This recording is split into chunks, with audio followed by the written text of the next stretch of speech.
आज तक जो भी खिलाड़ी इस खेल में उतरा है कभी जिंदा नहीं लौटा है। चोलाओं के लिए सालों से ये खूनी खेल ही एकमात्र मनोरंजन का साधन रहा है।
हमारा उद्धार करने वाली देवी, बताइए आपको प्रसन्न करने के लिए हम क्या करें? तुम्हें अपनी रानी के लिए उसका संदेश किसी को पहुंचाना होगा, अभी इसी वक्त।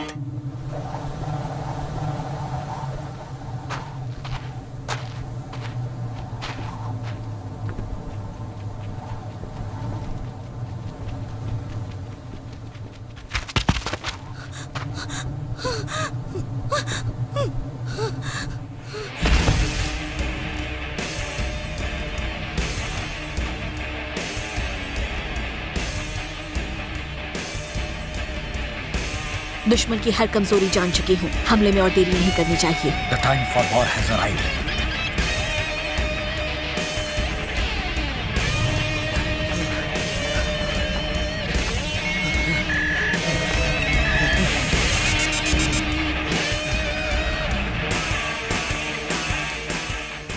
सबको सूचित किया जाता है कि कल से मातृभूमि के लिए राजकीय यात्रा शुरू की जाएगी। सब अपना सामान साथ में ले ले। ध्यान रहे यहाँ कोई छूटने ना पाए।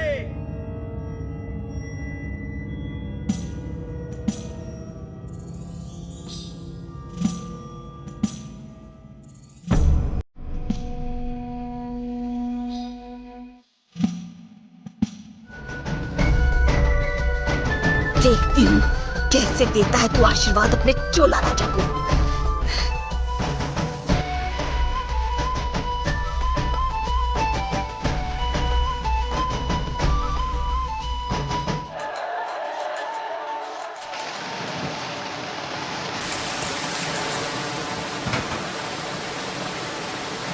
मैं अपनी घृणा का खून जहर में मिलाकर पानी में डाल देती हूँ, जिससे ये चोला वंश ही समाप्त हो जाएगा।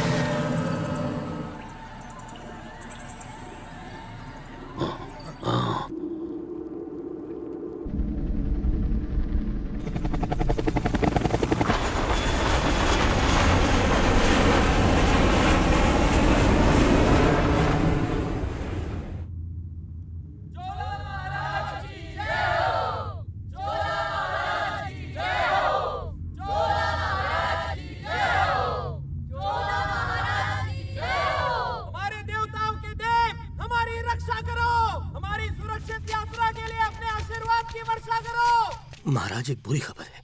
किसी दुश्मन सेना ने हमें चारों तरफ से घेर लिया है।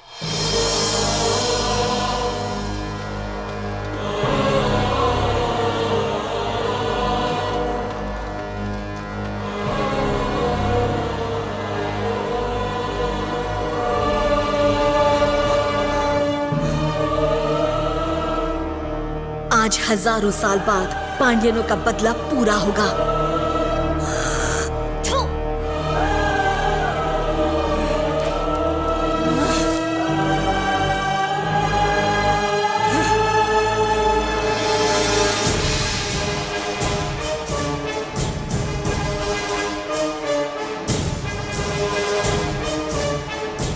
तुम पर भरोसा करके मैं इनको यहाँ लेकर आया हूँ। तुम्हारी तरह ये भी पांड्यन वंश के हैं। ये भी कुल देवी के लिए मर मिटेंगे। आज चोलाओं के वंश का आखिरी दिन होगा।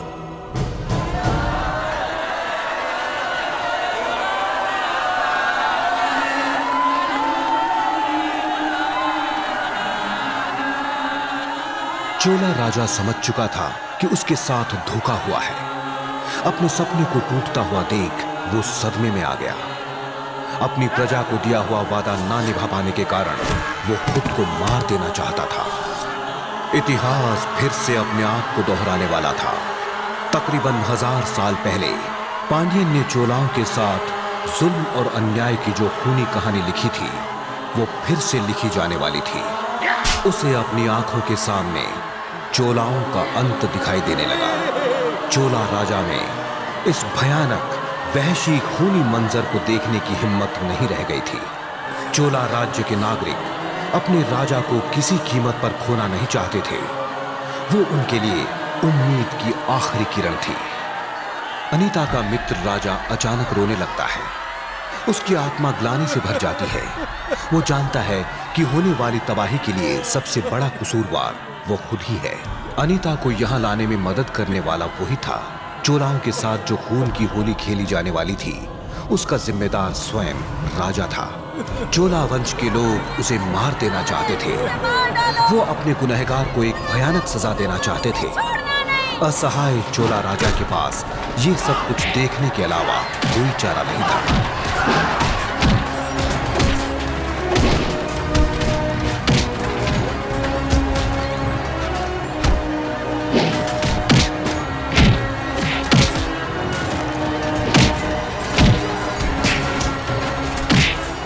राजकुमार राजा को एक खंजर देता है ताकि चोला, लेकिन राजा ने कुछ और करने का ही फैसला ले लिया था।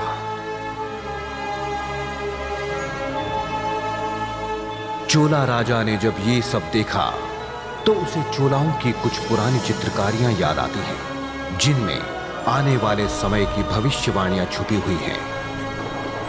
उसे राजा में कोई और दिखने लगा था, शायद देवों का भेजा हुआ वो दूत। हजारों साल बाद चोला राजकुमार को भी दैविक शक्तियों की अनुभूति होती है। हजारों साल बाद वहां बारिश होने लगती है, जो इस बात की पुष्टि करती है कि चोलाओं के लिए खुशहाली का संदेश लाने वाला दूत वहां पहुंच चुका है। चोला राज्य के नागरिक खुशी से झूम उठते हैं। उनके लिए यह बारिश बहुत बड़ी उम्मीद की किरण थी। वो समझ चुके थे कि अनीता का मित्र ही खुशहाली का संदेशवाहक है।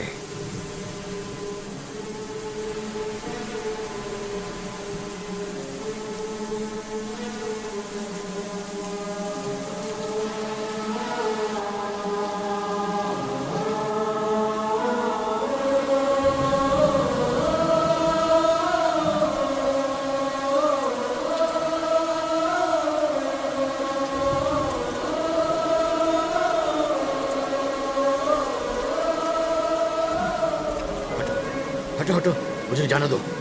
चलो। राजा, यही है चोलाओं का दूत। यही है हमारा अगला राजा। बूढ़ा पुजारी अपनी सारी शक्तियां राजा में प्रवाहित कर अपने प्राण त्याग देता है।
वो लोग हम पर किसी भी वक्त हमला कर सकते हैं। अपने सिपाहियों से कहो तैयार रहने को।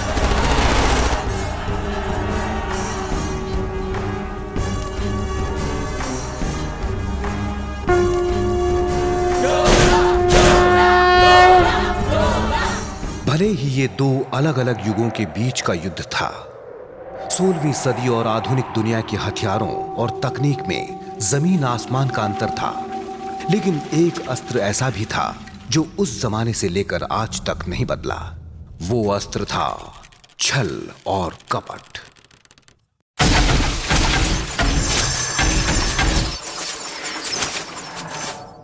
Take position.